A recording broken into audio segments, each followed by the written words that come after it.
Hello everyone, good morning to all. तो आज हम 7 नवंबर 2025 की द हिंदू की इम्पॉर्टेंट न्यूज़ को हम कवर करेंगे, जो कि यूपीएससी या फिर पीसीएस एग्ज़ाम के लिए काफ़ी ज़्यादा इम्पॉर्टेंट होता है। इसमें हमारे जो मेजर सब्जेक्ट से रिलेटेड सीए होता है वो polity IR, history, art and culture, economy, science and tech, environment and geography, ये हमारे मेजर सब्जेक्ट होते हैं। और इसी सेशन में हम यहाँ पर जो द हिंदू का न्यूज़पेपर होता है उसमें हम कम्प्लीटली जितने भी इम्पोर्टेंट न्यूज़ रहती है, जितने भी इम्पोर्टेंट करंट के टॉपिक हैं, उनसे कैसे क्वेश्चन बन सकते हैं, उनको प्रैक्टिस क्वेश्चन के साथ हम यहाँ पर न्यूज़ का एनालिसिस करते हैं। लेकिन इससे पहले आपको हमने कल का जो क्वेश्चन ऑफ द डे दिया था, अद्वैत वेदांत से संबंधित निम्नलिखित कथनों पर विचार कीजिए।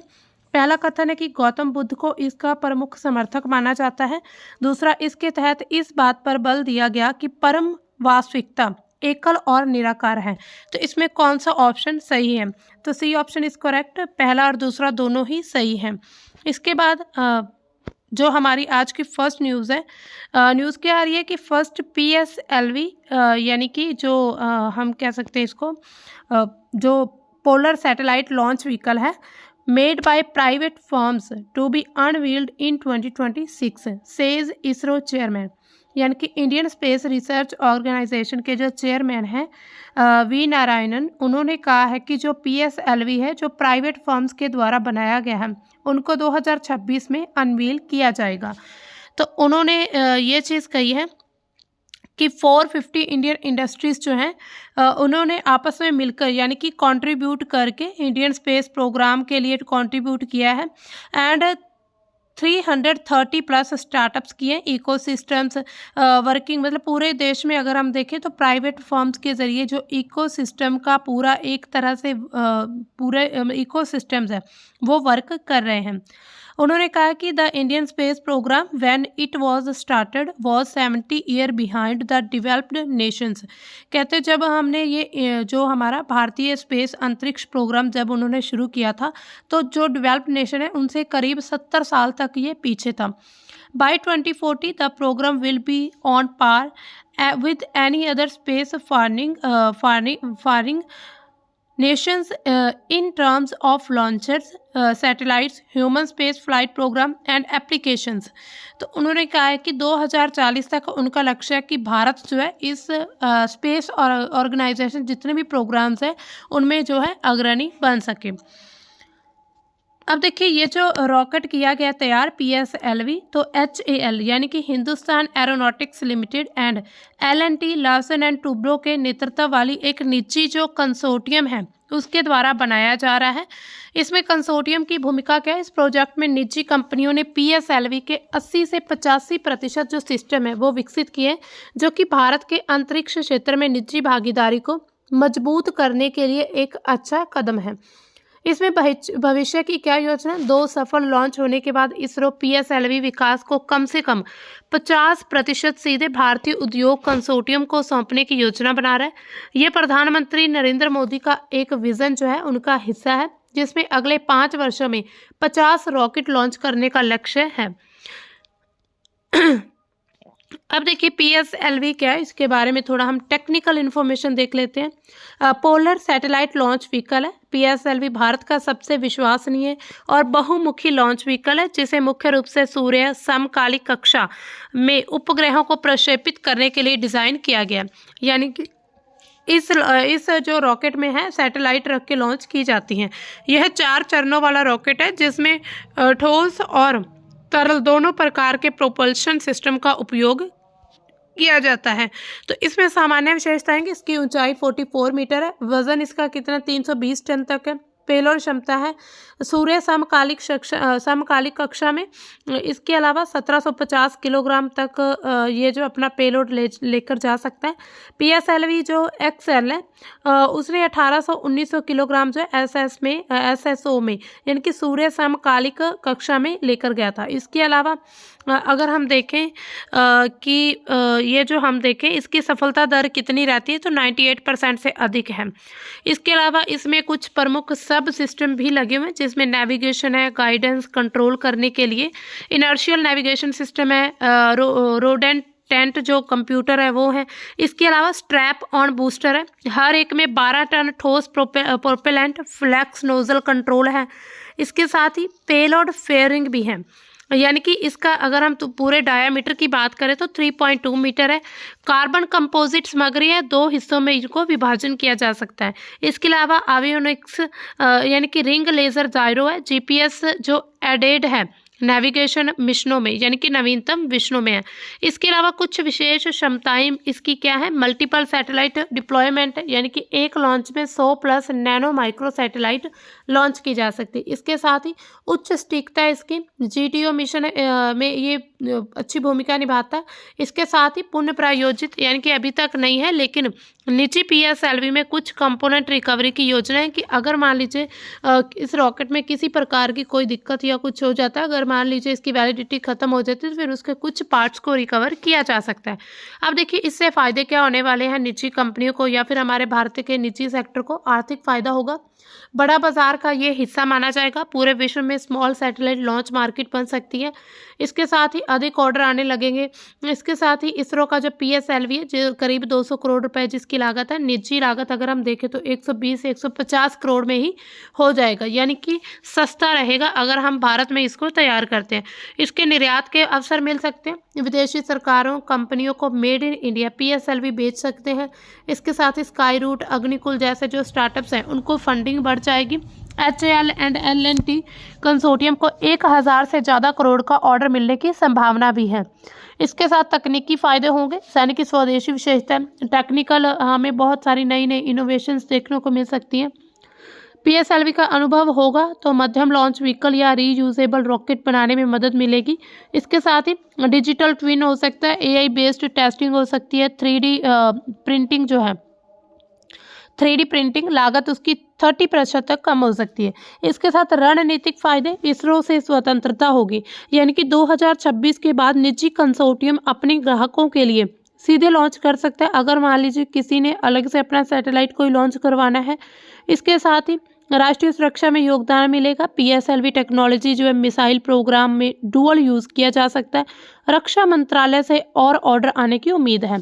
नौकरियां और स्किल डेवलपमेंट हो सकती है, 10,000 से ज़्यादा हाई स्किल जॉब्स जिसमें इंजीनियर्स, टेक्नीशियन, MSME को सब कॉन्ट्रैक्ट यानी कि सप्लाई चेन उसकी मजबूत होगी।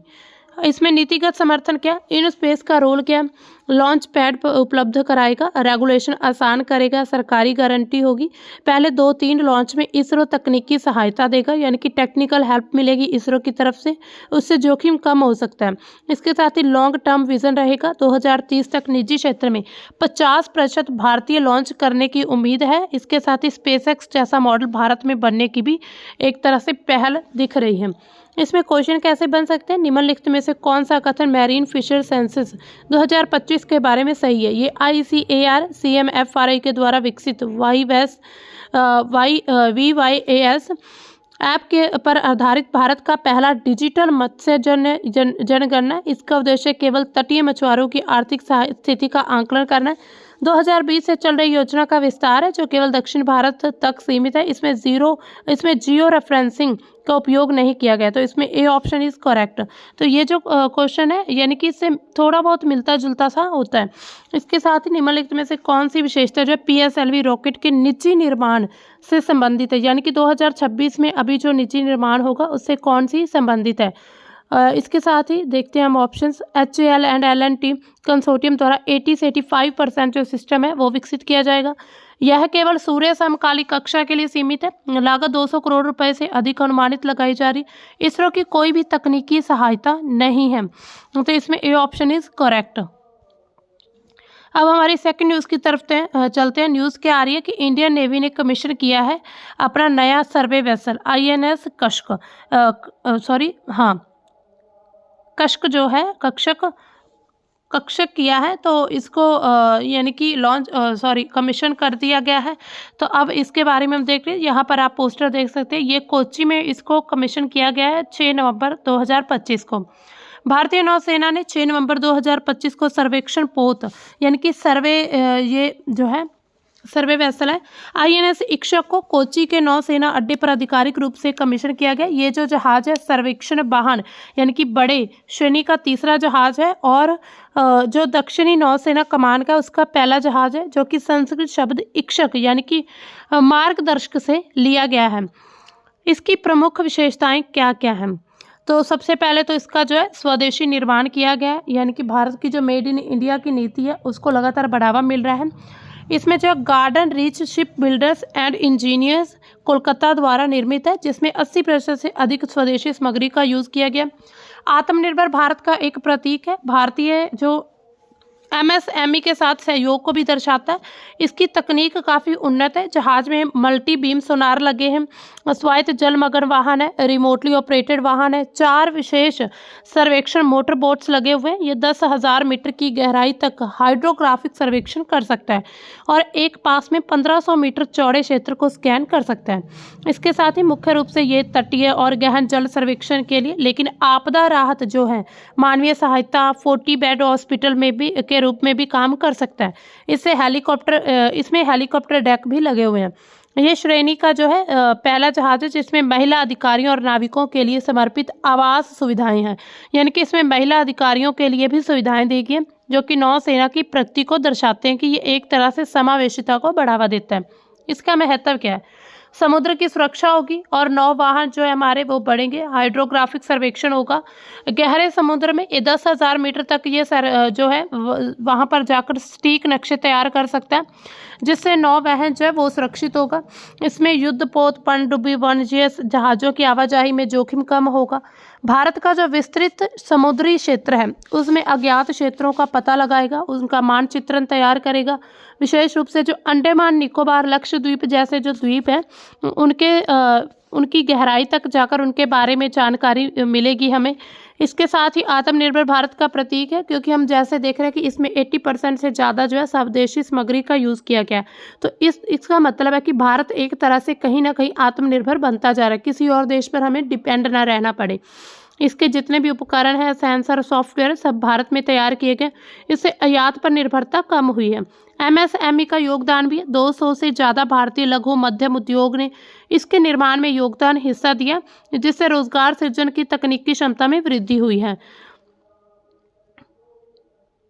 इसके साथ ही इसकी कार्यात्मक क्षमता है, मल्टी रोल कैपेबिलिटी। इसका जो सर्वेक्षण है गहराई, समुद्र जल, जलधारा, खनिज मानचित्रण तक कर सकता है। इसका आपदा राहत में 40 बेड हॉस्पिटल का हेलीडेक, गोताखोर सहायता इसमें दी जाएगी, मानवीय सहायता जिसमें चक्रवात, सुनामी के बाद राहत कार्य होंगे, वैज्ञानिक अनुसंधान, समुद्री जीव विज्ञान, जलवायु अध्ययन में सहयोग होगा। इसके अलावा लैंगिक समावेशिता में मील का पत्थर है। भारत का ये पहला सर्वेक्षण जहाज है जिसमें महिला अधिकारी उनके नाविकों के लिए पूरी तरह से आवास है, यानी कि वह यहाँ पर वो रह सकते हैं। इससे नौसेना में महिलाओं की भागीदारी बढ़ेगी, विशेष रूप से जो तकनीकी समुद्री भूमिका में। इसके अलावा कुछ भविष्य की भी तैयारी की जा रही है। इसमें कुछ स्वायत्त प्रणालियाँ जिसमें AUV, ROV जैसे मानव रहित वाहन जो है उनका उपयोग करने की उम्मीद है, जो कि भविष्य के युद्ध अन्वेषण में इम्पोर्टेंट रहेंगे। डिजिटल ट्विन तकनीक जो है उसका यूज़ करने की बात चल रही है। जहाज का डिजिटल मॉडल बनाकर रखरखाव परीक्षण में क्रांति लेकर आएगा। ये कुछ भविष्य की तैयारी की जा रही है। अब इसके अलावा अगर हम देखें सागर आखिर विज़न क्या, और इससे इस इक्षक जो हमारा ये नौसैनिक वाहन है, यानी कि अभी हमने जो देखा तो उसका क्या संबंध है। तो सागर का पूरा नाम क्या है? Security and growth for all in the reason.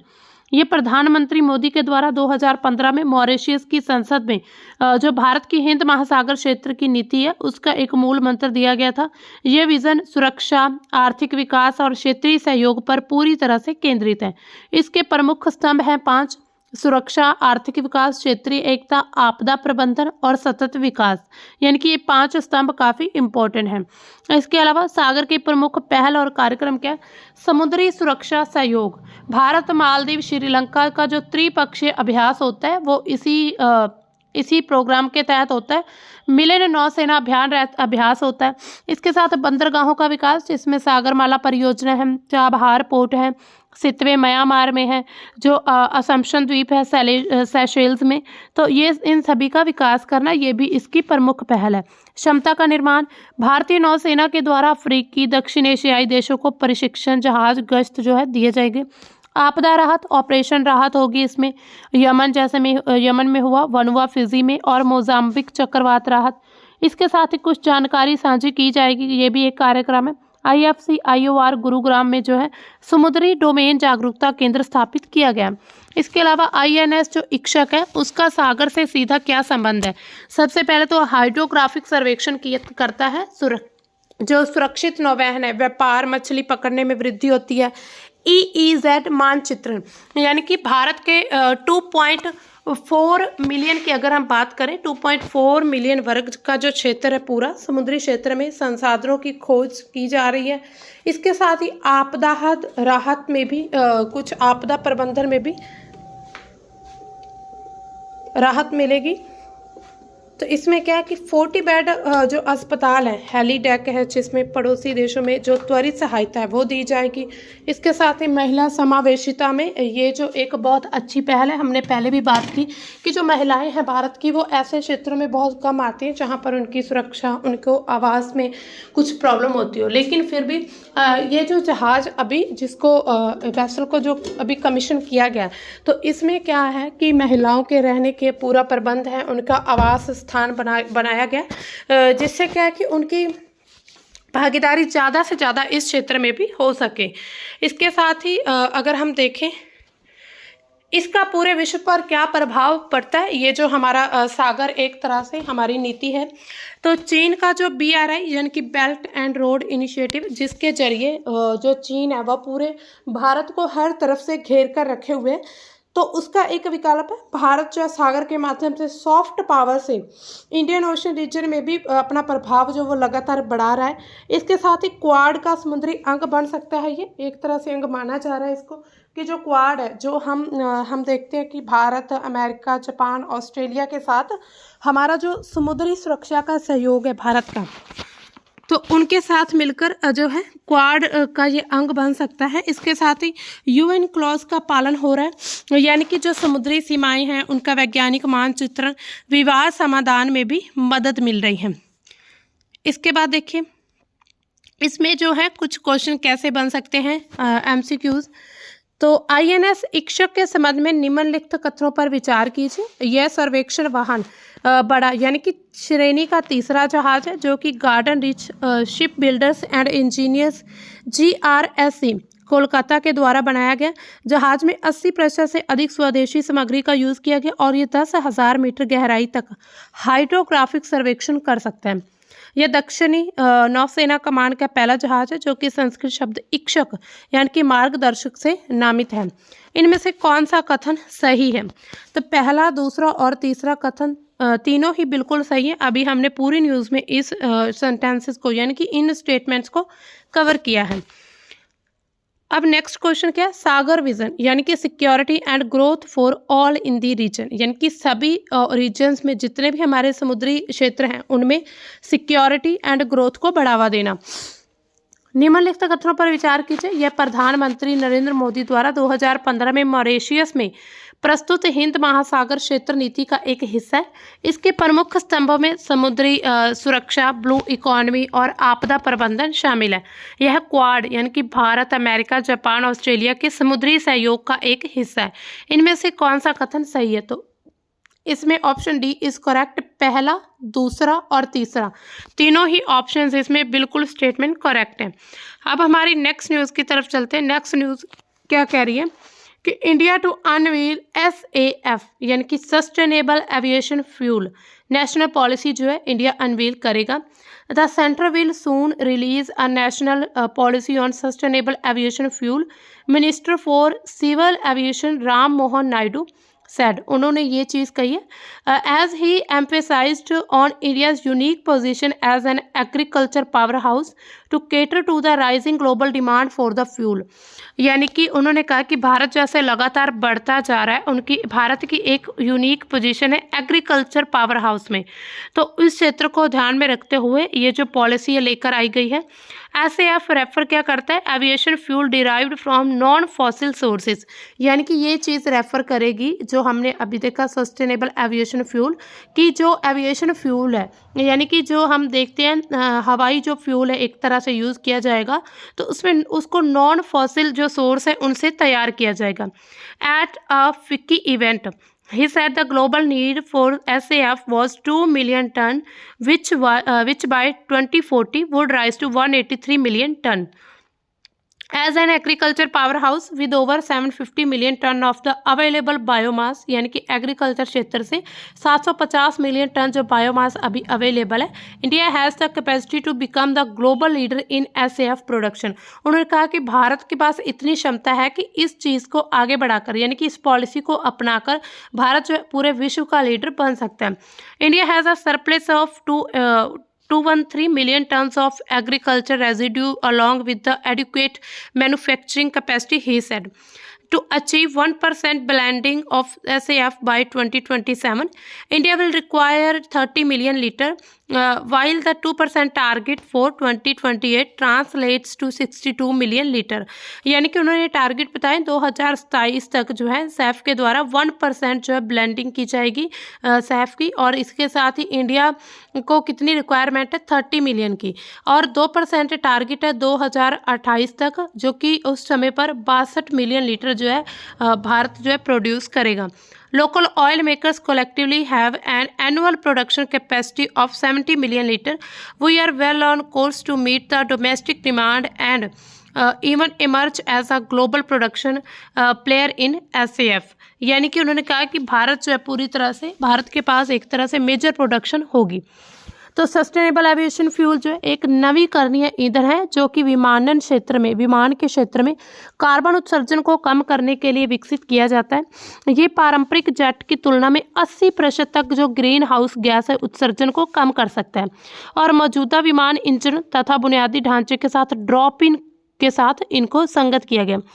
SAF का उत्पादन जो है अपशिष्ट सामग्री जिसमें कृषि, वन अवशेष, उपयोगित वनस्पति तेल, पशु वसा आदि से किया जाता है, जो इसे सतत बनाता है।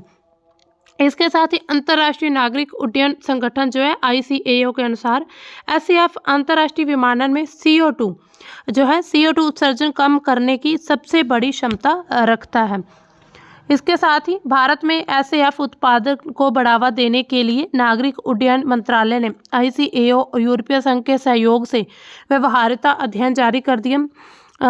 इसके बाद अगर हम देखें कि उन्होंने और क्या घोषणा की, उन्होंने कहा कि भारत जल्दी ही SAF नीति जारी करेगा जिससे देश जो है 75 करोड़ टन से ज़्यादा बायोमास संसाधनों का यूज़ करके पूरे विश्व के स्तर पर SAF उत्पादन में अग्रणी बन सकता है।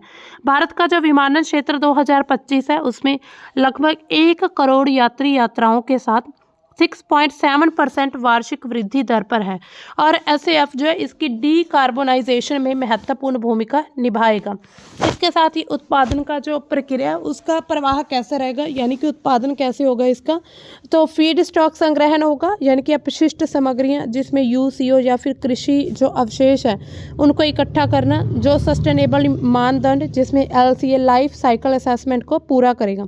इसके साथ ही इसका पूरा प्रोसेस रहता है, यानी कि सफाई, सुखाना, फिर उसको तोड़ना, फिर रूपांतरण, जो अभी तकनीकें हैं उनके द्वारा जैव रासायनिक या थर्मोकेमिकल प्रक्रिया होती है। अपग्रेडिंग होता है, हाइड्रोजनीकरण और कटाव के द्वारा जेट फ्यूल गुणवत्ता प्राप्त की जाएगी। SAF को 10 से 50% तक पारंपरिक जेट ईंधन के साथ मिलाना ताकि फीड स्टॉक पर निर्भर हो सके। इसके साथ ही 100% SAF का परीक्षण भी चल रहा है। अब इसमें चुनौतियां भी रह सकती हैं कुछ। उच्च उत्पादन की लागत रहेगी, यानी कि जो फीड स्टॉक की सीमित उपलब्धता के कारण, और जो स्केल अप है उसकी आवश्यकता रहेगी। यूरोपियन यूनियन पहल के अनुसार 2025 से 2% SAF जो है ब्लेंड अनिवार्य है, जो कि उत्पादन को बढ़ावा देगा। इसके अलावा भारत में 75 करोड़ टन जो है बायोमास से SAF उत्पादन में पूरे विश्व का नेतृत्व संभव हो। इसके साथ ही IATA का जो SAF है मैच मेकर, यानी कि ये जो कंपनी है इसका मैच मेकर प्लेटफॉर्म एयरलाइनों के उत्पादकों को जोड़ता है, जिसमें उत्पादन की मात्रा, तकनीक, उत्सर्जन डेटा सब कुछ शामिल है। US का क्या लक्ष्य है कि 2030 तक 3 बिलियन गैलन जो है SAF को उत्पादन करना है। अब देखिए भारत के लिए इसका क्या महत्व है। सस्टेनेबल एविएशन फ्यूल होगा भारत के लिए ऊर्जा सुरक्षा, पर्यावरण संरक्षण, आर्थिक विकास और पूरे विश्व का जो एक ग्लोबल लीडर बनने के लिए एक अच्छा मौका है। भारत विश्व का तीसरा सबसे बड़ा विमानन बाजार है और 2047 तक दुनिया का सबसे बड़ा बनने की राह पर है ये। लेकिन यह वृद्धि कार्बन उत्सर्जन में भारी वृद्धि लाएगी। एसएएफ इस चुनौती को अवसर में बदलने की कुंजी है कि इस जो है चुनौती को हम अच्छे अवसर में देख सकते हैं। ऊर्जा सुरक्षा, आयात पर निर्भरता कम होगी। इसका जो उत्पादन है स्वदेशी बायोमास के द्वारा होगा, विदेशी मुद्रा की बचत होगी। आत्मनिर्भर भारत के तहत एसएएफ रिफाइनरी को राष्ट्रीय प्राथमिकता योजना भी बनाया जा सकता है। इसके साथ ही पर्यावरण जलवायु लक्ष्य जो भारत के नेट जीरो 2070 यानी कि एसएएफ से 80% तक उत्सर्जन कमी होगी और विमानन क्षेत्र जो है उसका 12 से 15% योगदान जो है वो संभव है। इसके साथ ही जो पेरिस एग्रीमेंट एनडीसी है 2030 तक 45% उत्सर्जन तीव्रता में कमी आएगी। एसएएफ जो एक अनिवार्य रहेगा इसके लिए। इसके साथ ही कॉर्सिया आईसीएओ अंतर्राष्ट्रीय उड़ानों पर जो कार्बन ऑफसेट है एसएएफ क्रेडिट से बचत होगी उनकी, तो भारत को भी कहीं ना कहीं फायदा होने वाला है। अब इसकी रणनीतिक भू राजनीतिक लाभ क्या होंगे। अगर भारत एसएएफ का यानी कि सस्टेनेबल एविएशन फ्यूल का निर्यात करता है तो मध्य पूर्व की जो तेल निर्भरता है उसको भी चुनौती दी जा सकती। इसके साथ ही जो एसएएफ हब बनेंगे, पुणे, हैदराबाद, गुजरात एशिया का सबसे बड़ा केंद्र है। G20 का नेतृत्व भारत एसएएफ नीति से वैश्विक जलवायु नेतृत्व स्थापित कर सकता है। पूरे विश्व के जो जलवायु की जो पॉलिसीज है उनका नेतृत्व भी भारत के द्वारा किया जा सकता है। इसके अलावा भारत के सामने कुछ चुनौतियां भी हैं इन सभी के क्षेत्र में, समाधान भी इसके क्या है, चुनौतियां क्या है। तो सबसे पहले फीड स्टॉक संग्रह यानी कि डिजिटल सप्लाई चेन, जो एग्री ऐप है ब्लॉकचेन उसकी कमी रहती, उच्च लागत रहेगी यानी कि कर की राहत मिलेगी, इसमें कर राहत दी जाए। वायबिलिटी गैप फंडिंग जो है वो मिलनी चाहिए। इसके साथ तकनीकी स्किल यानी कि इसके लिए आईआईटी के साथ इंडस्ट्री को कोलैब करके ट्रेनिंग देनी चाहिए। इसके साथ ही मिशन बुनियादी ढांचा यानी कि एयरपोर्ट, एसएएफ हब है दिल्ली, मुंबई, ये पूरा ढांचा जो इसका मिश्रित होना चाहिए। अब इसमें जो है हम देखें क्वेश्चन क्या है। एशिया यूनिवर्सिटी रैंकिंग्स 2026 में भारत सबसे अधिक प्रतिनिधित्व वाला देश कैसे बना। बी ऑप्शन है 193 विश्वविद्यालयों के साथ। यूएनईपी एमिशन गैप रिपोर्ट 2025 के अनुसार यदि वर्तमान जलवायु प्रतिबद्धताएं पूरी हुई तो वैश्विक तापमान वृद्धि का अनुमानित सत्र कितना रहेगा। 2.3 से 2.5 डिग्री सेल्सियस तक रहने वाला है। अब चलते हैं हमारी जो एडिटोरियल की तरफ। जो हमारा एडिटोरियल है वो बहुत ही ज़्यादा इम्पोर्टेंट होता है। यानी कि एडिटोरियल से क्या होता है कि हमें आंसर राइटिंग लिखने में बहुत ज़्यादा हेल्प मिलती है। तो हमारा जो आज का एडिटोरियल क्या है कि redraw welfare architecture place a UBI in the centre. यानी कि अगर हम देखें आर्किटेक्चर जो वेलफेयर है उसको फिर से यानी कि उससे रीड्रॉ कर देना चाहिए। इसके साथ ही जो यूबीआई है उसको बिल्कुल सेंटर में रखा जाना चाहिए। अब देखिए आर्टिकल क्या कहता है। भारत की जो कल्याणकारी संरचना है आज एक पूरी तरह से जटिल जाल बन चुकी है। मनरेगा, खाद्य सुरक्षा अधिनियम, पीएम किसान सम्मान निधि, आयुष्मान भारत जैसी कितनी ही हजारों सैकड़ों योजनाएं जो हैं जिनका कुल व्यय जीडीपी का 8 से 10% तक पहुंचता है, फिर भी गरीबी उन्मूलन में सफलता नहीं मिल पा रही, यानी कि बिल्कुल लिमिटेड है। इसमें रिसाव, भ्रष्टाचार, लाभार्थी चयन में त्रुटियां, प्रशासनिक बोझ इन योजनाओं की मूल कमजोरियां हैं। विश्व बैंक रिपोर्ट क्या बताती है कि सब्सिडी का 30 से 40% गलत हाथों में पहुंचता है। क्या समय नहीं आ गया कि हम इस जटिल ढांचे को सरल, पारदर्शी, प्रभावी बनाएं। तो इसका आंसर क्या होता है कि सार्वभौमिक आधारभूत आय उसको कल्याण नीति का केंद्र बिंदु बनाना होगा। यूबीआई यानी कि यूनिवर्सल बेसिक इनकम को सबसे केंद्र में रखकर हमें नीतियां बनानी होगी, उनको लागू करना होगा। इससे कहीं ना कहीं गरीबी उन्मूलन जो है वो ज़्यादा हो सकता है। अब देखिए मौजूदा व्यवस्था की सीमाएं क्या क्या। सबसे पहले तो बहिष्करण त्रुटि है। 2011 की जो सामाजिक आर्थिक जाति जनगणना उसके आधार पर जो लाभार्थी सूची बने हुए हैं अब पुराने हो गए। करोड़ों योग्य लोग जो हैं वो योजनाओं से वंचित हैं, यानी कि जिनको असल में ऐसी योजनाओं का लाभ लेना चाहिए वो इन योजना तक नहीं पहुंच पाती या फिर योजना उन लोगों तक नहीं पहुंच पाती। इसके साथ ही प्रशासन की जटिलता भी सामने है। हर योजना के लिए अलग पोर्टल, अलग सत्यापन, अलग विभाग, तो नतीजा क्या निकलता है? देरी होती है, भ्रष्टाचार बढ़ जाता है और लागत में वृद्धि हो जाती है। इसके साथ ही सब्सिडी पर निर्भरता उत्पादकता को भी हतोत्साहित यानी कि डीमोटिवेट करती है। उदाहरण में अगर हम देखें तो मनरेगा में काम करने के लिए मजदूरी की जगह मजदूरी के लिए हाजिरी बन चुकी है, यानी कि मजदूरी काम के लिए मजदूरी नहीं करते, अब देखिए मजदूरी के लिए जो है वो हाजिरी जरूरी बन चुकी है। चाहे काम करें चाहे ना करें, लेकिन फिर भी अटेंडेंस जरूर लोग लगवा लेते हैं वहाँ पर। इसके साथ ही 2024-25 का जो बजट है उसमें सब्सिडी कल्याण पर 12 लाख करोड़ रुपए से अधिक खर्च बताया गया, पर गरीबी रेखा से नीचे आबादी अब भी 5 से 6% तक है। यानी कि गरीबी रेखा जब एक स्टैंडर्ड तय किया गया एक पैरामीटर, तो उससे भी अगर हम देखें गरीबी रेखा से नीचे की आबादी भी 5 से 6% है, जिसमें नीति आयोग बहुआयामी गरीबी सूचकांक इन रिपोर्ट से हमें पता चलता है। अब देखिए यूबीआई से क्या होगा? यूबीआई से एक क्रांतिकारी विकल्प की तरह ये काम करेगा। इसका अर्थ है कि हर नागरिक को बिना किसी शर्त के नगद में एक न्यूनतम आमदनी मिलती रहे। ये जो एक तरह से विचार नया नहीं है, थॉमस मोर से लेकर मिल्टन फ्रीडमैन तक कई विचारकों ने इसका समर्थन किया था। भारत में आर्थिक सर्वेक्षण 2016-17 ने इसे गंभीरता से फिर प्रस्तावित किया था। यूबीआई के लाभ क्या? सरलता और पारदर्शिता, यानी कि जटिल योजनाओं की जगह एक ही हस्तांतरण आधार हो। जनधन और यूपीआई की जो तिकड़ी है इसे संभव बना सकती है। इसके साथ ही बहिष्करण शून्य, कोई पात्रता की जांच नहीं होती है, कोई रिसाव नहीं होता और गरीबी से गरीब तक पहुंच जो है वो आसान नहीं हो पाएगी।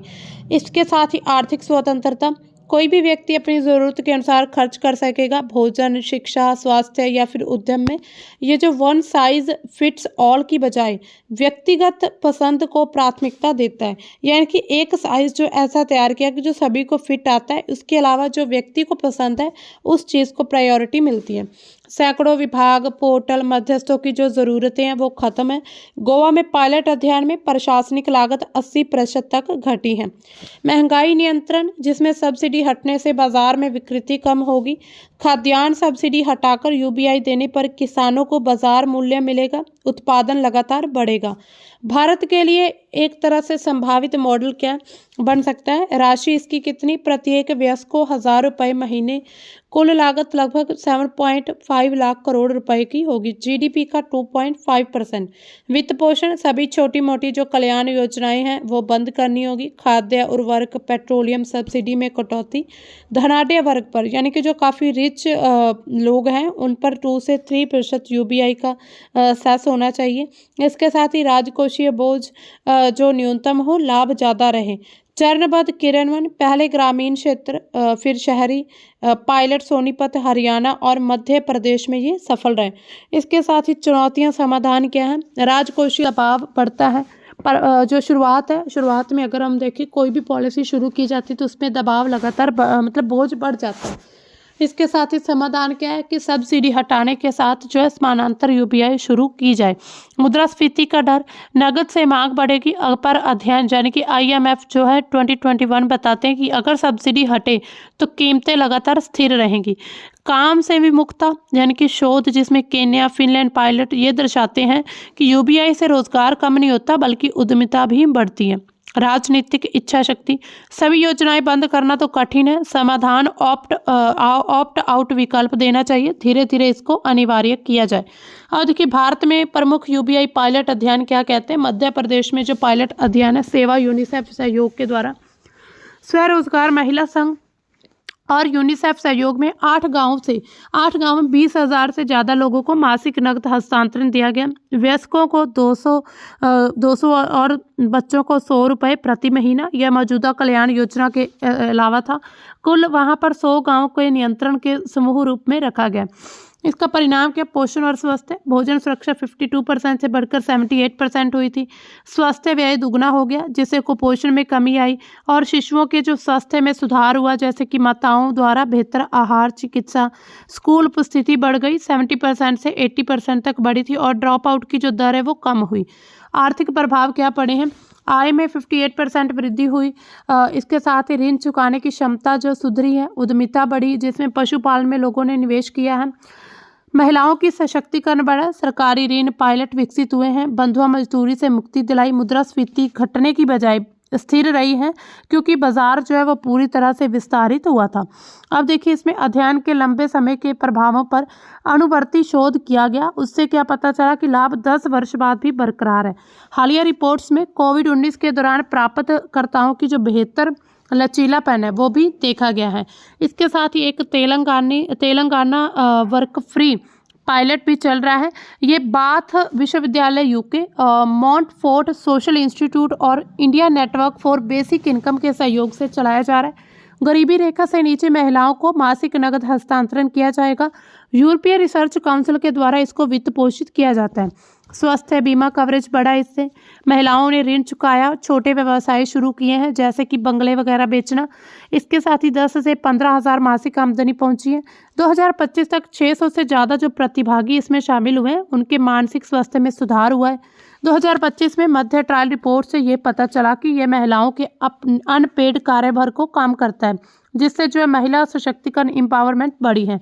दिल्ली महिला समृद्धि योजना जो मार्च 2025 में मुख्यमंत्री रेखा गुप्ता के द्वारा शुरू की गई है, जो कि गरीबी रेखा से नीचे महिलाओं को 2500 महीने मासिक भत्ता दिया जाएगा।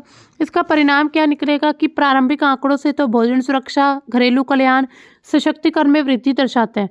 इसके साथ ही यूबीआई का लक्षित संस्करण है, जो कि राष्ट्रीय मॉडल के लिए काफ़ी मजबूत आधार तैयार कर सकता है।